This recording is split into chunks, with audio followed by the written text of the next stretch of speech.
As far as the nose conversion, to go from a later Vega, so a 74 or later, to an early Vega nose, it's relatively a bolt-in. I mean, I really didn't have too much trouble with it. One thing that will make a difference is if the rad support that you're using is from the earlier or the late model.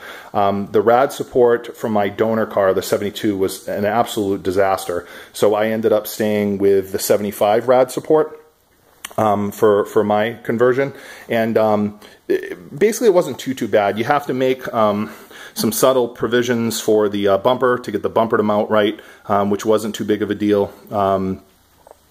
And if I remember right, the bumper bracket that I used out of the 72, I had just an extra hole that I needed to drill in that bracket to mount up to the right holes in the 75. The headlight buckets obviously don't fit right in, but at least their location to the rad support is the same. So you might have to, I made some modifications as far as just drilling some holes and just kind of aligning and getting the headlight buckets to kind of line up right and sit in the bezels on the older nose. So there's a little bit with the headlight buckets, a little bit with the bumper mounting.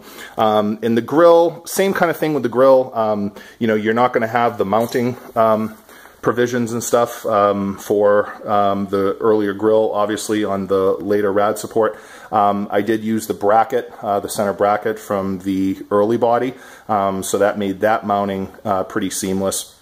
But I would say the conversions, I would say, easier if you have your early body rad support that you can use. It would probably be easier, but for me it was too far gone. It really wasn't a choice. I had to use my 75 rad support and just kind of make the nose work with it. But it wasn't too bad.